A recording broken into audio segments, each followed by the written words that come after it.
Hi guys, welcome to revision time. आज मैं ला रही हूँ आप सभी के लिए एसएससी एमटीएस एग्जाम 2024 के 28 अक्टूबर को पूछे गए फर्स्ट शिफ्ट के क्वेश्चन। जिन भी लोगों के एग्जाम हो गए हैं वो अपना आंसर मैच कर सकते हैं और जिनके नहीं हुए हैं वो इस बेसिस पे अपनी आगे की तैयारी कर सकते हैं, क्योंकि यह बहुत सारे एक्स्ट्रा फैक्ट्स जो कि आपको आने वाले एग्जाम में काफ़ी हेल्प करेंगे। तो चलिए स्टार्ट करते हैं आज के पूछे गए फर्स्ट शिफ्ट के जीके और जीएस के क्वेश्चन। मगर स्टार्ट करने से पहले अगर अभी तक आपने चैनल को सब्सक्राइब नहीं किया तो सब्सक्राइब कर लीजिए और साथ ही इस वीडियो को लाइक भी जरूर कर दीजिएगा। तो चलिए स्टार्ट करते हैं सारे क्वेश्चन और उसके answers. Question number 1, dolphin kick किससे संबंधित है? इसका आंसर है स्विमिंग से। डॉल्फिन किक तैराकी से जुड़ी एक तकनीक है। डॉल्फिन किक में तैराक अपने पूरे शरीर को चाबुक की तरह झटकाता है, जिससे एक तरल तरंग पैदा होती है। यह तरंग छाती से शुरू होकर पैर की उंगलियों तक जाती है और डॉल्फिन की तरह लगती है। इसी वजह से इसे डॉल्फिन किक कहते हैं। तैराकी में 4 मानक स्ट्रोक होते हैं। इन चारों के नाम है front crawl, back stroke, breast stroke और बटरफ्लाई। नेक्स्ट क्वेश्चन, भूदान आंदोलन किसके द्वारा शुरू किया गया था? इसका आंसर है आचार्य विनोबा भावे। आचार्य विनोबा भावे ने भूदान आंदोलन की शुरुआत की थी। यह आंदोलन अप्रैल 1951 में तेलंगाना के पोचमपल्ली में शुरू हुआ था। इसका मकसद जमींदारों को ज़्यादा जमीन हासिल करने से रोकना था। विनोबा भावे ने लोगों से अपनी जमीन का 1/6 हिस्सा भूमिहीनों को देने की अपील की थी। इस आंदोलन को रक्तहीन क्रांति के नाम से भी जाना जाता है। इस आंदोलन में 1 दशक लगा था। 11 सितंबर 1895 को विनोबा भावे का जन्म गागोडे गांव, रायगढ़, महाराष्ट्र में हुआ था। विनोबा भावे से संबंधित महत्वपूर्ण तथ्य हैं। उन्होंने सर्वोदय आंदोलन शुरू किया था, जिसका अर्थ था सभी के लिए प्रगति। सर्वोदय आंदोलन से भी ज़्यादातर क्वेश्चन पूछे जाते हैं, किसके द्वारा शुरू की गई थी? इसका आंसर होगा आचार्य विनोबा भावे द्वारा। 1958 में उन्हें कम्युनिटी लीडरशिप के लिए रेमन मैग्सेसे पुरस्कार से भी सम्मानित किया गया था। 1983 में उन्हें मरणोपरांत भारत रत्न मिला। व्यक्तिगत सत्याग्रह आंदोलन के पहले सत्याग्रही आचार्य विनोबा भावे ही थे। महात्मा गांधी ने 17 अक्टूबर 1940 को आधिकारिक रूप से व्यक्ति सत्याग्रह की शुरुआत की थी। इसकी शुरुआत वर्धा के पास पवनार गांव से हुई थी। व्यक्तिगत सत्याग्रह आंदोलन के दूसरे सत्याग्रही पंडित जवाहरलाल नेहरू और तीसरे ब्रह्मदत्त थे।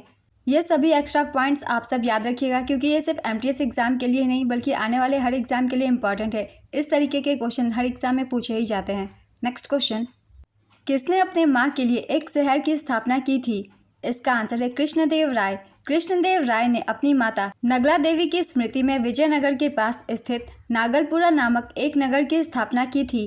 पहले इस गांव का नाम हरिगंधपुरम था। कृष्णदेव राय विजयनगर साम्राज्य के शासक थे। उनका शासनकाल 1509 से 1529 तक रहा था। कृष्णदेव राय को विजयनगर साम्राज्य के सबसे महान शासकों में से एक माना जाता है। कृष्णदेव राय तुलु वंश के तीसरे शासक थे।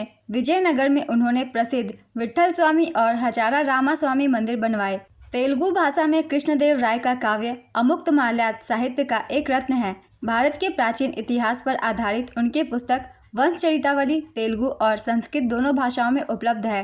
कृष्णदेव राय को अभिनव भोज, आंध्र पितामह और आंध्र भोज जैसे नामों से भी जाना जाता है। नेक्स्ट क्वेश्चन, ललित कला अकादमी की स्थापना कब हुई थी? इसका आंसर है 1954। 5 अगस्त 1954 को तत्कालीन माननीय शिक्षा मंत्री मौलाना अबुल कलाम आज़ाद द्वारा भारत सरकार द्वारा एक स्वायत्त निकाय के रूप में ललित कला अकादमी की स्थापना की गई थी। राष्ट्रीय ललित कला अकादमी पुरस्कार कला के क्षेत्र में उत्कृष्ट कार्यों के लिए लोगों को सम्मानित करने के लिए प्रदान किए जाते हैं। ललित कला अकादमी के पहले अध्यक्ष डॉक्टर संपूर्णानंद थे। अगर आपके ऑप्शन में मौलाना अबुल कलाम आज़ाद का नाम ना दिया हो तो सही आंसर होगा भीमसेन जोशी। ये दोनों ही नाम सही है। ऑप्शन में अगर किसी एक का भी नाम दिया हो तो आप उसे टिक कर सकते हैं। नेक्स्ट क्वेश्चन, 2023 की स्थिति के अनुसार छत्तीसगढ़ के राज्यपाल कौन है? इसका आंसर है विश्वभूषण हरिचंदन। वर्तमान राज्यपाल हैं रेमन डेका। इन्होंने पदभार 31 जुलाई 2024 से ग्रहण किया है। नेक्स्ट क्वेश्चन, माधवपुर मेला कितने दिनों तक लगता है? इसका आंसर है 5। माधवपुर मेला गुजरात के पोरबंदर जिले के माधवपुर गांव में लगता है। यह मेला हर साल रामनवमी के दिन आयोजित किया जाता है। यह मेला भगवान कृष्ण और रुक्मणी की याद में मनाया जाता है। लोक कथाओं के मुताबिक माधवपुर घेड़ में ही भगवान कृष्ण ने रुक्मणी से विवाह किया था। इस मेले में पूर्वोत्तर के 8 राज्य बड़े पैमाने पर हिस्सा लेते हैं। माधवपुर गांव में 15वीं सदी का माधव राय मंदिर भी है। नेक्स्ट क्वेश्चन, रण उत्सव किस राज्य में मनाया जाता है? इसका आंसर है गुजरात। रण उत्सव गुजरात के कच्छ के रण में मनाया जाता है। यह उत्सव गुजरात पर्यटन विभाग द्वारा आयोजित किया जाता है। यह भारत के सबसे बड़े सांस्कृतिक कार्यक्रमों में से एक है। रण उत्सव नवंबर से फरवरी के बीच आयोजित किया जाता है। यह 3 महीने तक चलने वाला उत्सव है। इसे व्हाइट डेजर्ट फेस्टिवल भी कहा जाता है। नेक्स्ट क्वेश्चन, निम्नलिखित में से कौन गरम दल के नेता थे? दादा भाई नौरोजी, गोपाल कृष्ण गोखले, सुरेंद्र नाथ बनर्जी, बिपिन चंद्र पाल। इसका सही आंसर है बिपिन चंद्र पाल। भारतीय राष्ट्रीय कांग्रेस का गठन 1885 में हुआ था।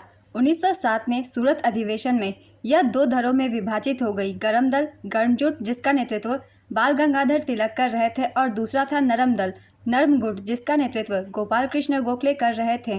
गरम दल में बाल गंगाधर तिलक के अलावा लाला लाजपत राय और बिपिन चंद्र पाल शामिल थे। इन्हें सामूहिक रूप से लाल बाल पाल टीकरी के रूप में जाना जाता है। नेक्स्ट क्वेश्चन, इंडिका पुस्तक किसने लिखा था? इसका आंसर है मेगास्थनीज ने। ग्रीक शासक सेल्यूकस द्वारा मेगास्थनीज को चंद्रगुप्त मौर्य के दरबार में भेजा गया था। मेगास्थनीज मौर्य साम्राज्य की राजधानी पाटलिपुत्र में रहा और अपने प्रवास के दौरान यूनानी भाषा में इंडिका लिखा। यह पुस्तक मूल रूप से प्राप्त नहीं हुई है। नेक्स्ट क्वेश्चन, जावरा नृत्य किस राज्य का लोक नृत्य है? इसका आंसर है मध्य प्रदेश। यह मुख्य रूप से बुंदेलखंड क्षेत्र में किसान समुदाय के बीच किया जाता है। इसे हार्वेस्ट डांस के नाम से भी जाना जाता है। यह नृत्य फसल कटाई के समय किया जाता है। चलिए कुछ और राज्यों के लोक नृत्य के बारे में हम रिवीजन कर लेते हैं। बहुत ही इंपॉर्टेंट टॉपिक है। सबसे पहले हम रिवीजन कर लेंगे मध्य प्रदेश के सारे लोक नृत्यों के नाम। जावरा, मटकी, आदा, खड्डा नाच, फूलपति, गिद्धा नृत्य, सेला लाड़की, सेला भदोनी और माच, ये सभी मध्य प्रदेश के लोक नृत्यों के नाम हैं। अब जानते हैं गुजरात के बारे में। गरबा, डांडिया रास, टिप्पणी, जुड़ियन गुजरात के लोक नृत्य के नाम हैं। छत्तीसगढ़ गौरमारिया, पंथी, राउत नाच, पंडवानी, वेदमती, भरथरी चरित, ये सभी छत्तीसगढ़ के लोक नृत्य के नाम हैं। छत्तीसगढ़ के लोक नृत्य में राउत नाच और पंडवानी अधिकतर एग्जाम में पूछे जाते हैं, इसलिए इन दोनों को हम याद रखेंगे। मणिपुर डोल चोलम, थांगता, लाई हरोबा, पोंग चोलम, खम्बा थैबी, नुम्बा नृत्य, रासलीला, खोबक, इसी, लूशा, ये सभी मणिपुर के लोक नृत्यों के नाम हैं और सारे ही इंपॉर्टेंट हैं। इन सभी लोक नृत्यों से क्वेश्चन एग्जाम में बनते हैं।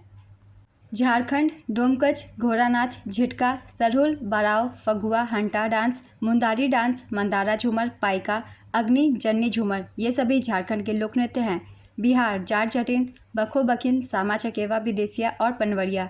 असम नागा नृत्य, तबल चोंगली, कैनो, झुमुरा, होपजनाई, बिहू, बिछुआ। महाराष्ट्र कलीगोपाल, खेल गोपाल, बुगुरुम्बा, नट पूजा, ये सभी असम के लोक नृत्य हैं। आंध्र प्रदेश कुचिपुड़ी, बुट्टा बोमल्लू, विलासनी नाट्यम, आंध्र नाट्यम, कोलाटम, लंबाडी, दप्पू, वीर नाट्यम, ढेमसा, भामाकल्पम, तपेता गुल्लू, ये सारे आंध्र प्रदेश के लोक नृत्य हैं। हिमाचल प्रदेश नाटी, डांगी, महासू, धामन, झाली, झोड़ा, चारही, छपेली, ये सभी लोक नृत्य बहुत ही इंपॉर्टेंट है एग्जाम के लिए। सभी एग्जाम में पूछे जाते हैं, इसलिए इन सभी को याद रखेंगे। नेक्स्ट क्वेश्चन, 2011 की जनगणना के मुताबिक भारत का सबसे ज़्यादा आबादी वाला महानगर कौन सा था? इसका आंसर है मुंबई। दूसरे स्थान पर दिल्ली था, तीसरे स्थान पर कोलकाता और चौथे स्थान पर चेन्नई। 2011 की जनगणना के अनुसार सर्वाधिक जनसंख्या वाला राज्य उत्तर प्रदेश है। यहाँ की आबादी 20 करोड़ है। दूसरे स्थान पर महाराष्ट्र है, यहाँ की आबादी 11 करोड़ है। और तीसरे स्थान पर बिहार, चौथे स्थान पर पश्चिम बंगाल, पाँचवें स्थान पर मध्य प्रदेश। 5 स्थानों तक याद रखिएगा, क्योंकि अब एग्जाम में 5वें स्थान तक क्वेश्चन पूछे जाते हैं। नेक्स्ट क्वेश्चन, भारत ने हॉकी में किस वर्ष गोल्ड मेडल नहीं जीता? 1952, 1960, 1956, 1948। इसका सही आंसर है 1960। ओलंपिक में भारतीय हॉकी द्वारा जीते गए स्वर्ण पदकों की संख्या 8 है। भारत ने 1928, 1932, 1936, 1948, 1952, 1956, 1964 और 1980 ओलंपिक में हॉकी में स्वर्ण पदक जीते हैं। तो इन सभी सालों में से छोड़कर जो भी ऑप्शन में हो आप टिक कर सकते हैं। ओलंपिक में भारतीय हॉकी द्वारा जीते गए रजत पदकों की संख्या 1 है, जिसे 1960 के ओलंपिक में जीता गया था। नेक्स्ट क्वेश्चन, फूल का कौन सा भाग निषेचन के बाद बीज बनाता है? इसका आंसर है बीजांड। कलंक, वर्तिका और अंडाशय पौधों में मादा प्रजनन प्रणाली के भाग हैं। बीजांड अंडाशय के अंदर स्थित होते हैं। निषेचन के बाद अंडाशय एक फल में विकसित होता है और बीजांड एक बीज में विकसित होता है। नेक्स्ट क्वेश्चन, भारत में कौन से स्मारक लाल और बफ पत्थर से बने हैं? इसका आंसर है कुतुब मीनार। कुतुब मीनार दिल्ली के महरौली में स्थित है। कुतुब मीनार का निर्माण दिल्ली के पहले मुस्लिम शासक कुतुबुद्दीन ऐबक ने शुरू कराया था। हालांकि उन्होंने केवल इसकी नींव रखी और पहली मंजिल बनवाई। इसके बाद उनके उत्तराधिकारी और दामाद शमसुद्दीन इल्तुतमिश ने 3 और मंजिलें जोड़ी। वही फिरोज शाह तुगलक ने 1368 में 5वीं और आखिरी मंजिल बनवाई। कुतुब मीनार को सूफी संत हजरत कुतुबुद्दीन बख्तियार काकी की याद में बनाया गया था। यह मीनार लाल और बलुआ पत्थर से बनी है। कुतुब मीनार की ऊंचाई 73 मीटर है और व्यास 14.3 मीटर है। इसमें 379 सीढ़ियाँ हैं। कुतुब मीनार को यूनेस्को ने विश्व धरोहर स्थल घोषित किया है। 1369 में आसमानी बिजली गिरने से इसकी ऊपरी मंजिल टूट गई। फिरोज शाह तुगलक ने इसका पुनर्निर्माण कराया था। नेक्स्ट क्वेश्चन, किसी भी बच्चे को गैर कानूनी तरीके से गिरफ्तार या हिरासत में नहीं लिया जा सकता। यह किस अनुच्छेद में वर्णित है? इसका आंसर है अनुच्छेद 37। तो आज की एनालिसिस वीडियो कंप्लीट होती है फ्रेंड्स। अगर आप सभी को ये वीडियो हेल्पफुल लग रही है तो वीडियो को लाइक ज़रूर कर दीजिएगा। तो चलिए फिर मिलते हैं अगली वीडियो के साथ। आप सभी को आने वाले एग्जाम के लिए ऑल द बेस्ट। और अगर आप सभी को इस तरीके की वीडियो और भी चाहिए तो चैनल को ज़रूर सब्सक्राइब कर लीजिए और साथ ही इस वीडियो को लाइक भी ज़रूर कर दीजिएगा। आप सभी से एक रिक्वेस्ट है। तो चलिए फिर मिलते हैं अगली वीडियो के साथ।